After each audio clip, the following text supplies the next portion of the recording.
बिस्मिल्लाहिर्रहमानिर्रहीम। अस्सलामु अलैकुम वरहमतुल्लाहि वबरकातुहू।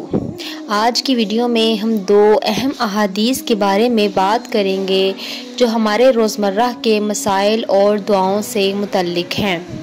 रसूलुल्लाह सल्लल्लाहु अलैहि वसल्लम ने फरमाया, जब तुम में से कोई अपनी बीवी से जमा करे तो कहे, अल्लाह के नाम के साथ शुरू करता हूँ, ऐ अल्लाह हमें शैतान से बचा और शैतान को इस चीज़ से दूर रख जो तू इस जमा के नतीजे में हमें अता फरमाए।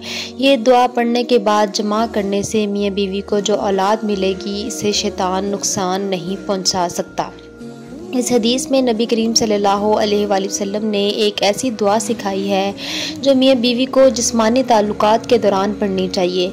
ये दुआ इस बात को यकीनी बनाती है कि शैतान इस अमल में दखल अंदाजी ना करे और जो औलाद पैदा हो वो शैतान की शर से महफूज रहे।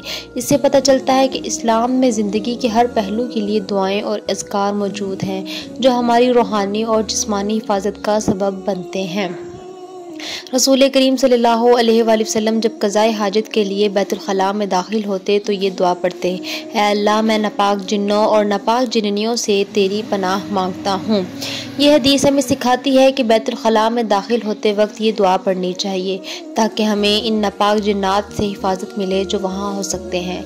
इस दुआ के ज़रिए हमें एक हिफाजत की चादर मिल जाती है और हम जन्नत के शर से महफूज रहते हैं।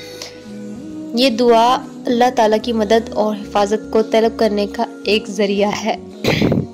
आखिर में इन अहादीस को अपने रोज़मर्रा के मामूलात में शामिल करें ताकि हमें दुनियावी और रूहानी फ़ायदे हासिल हों।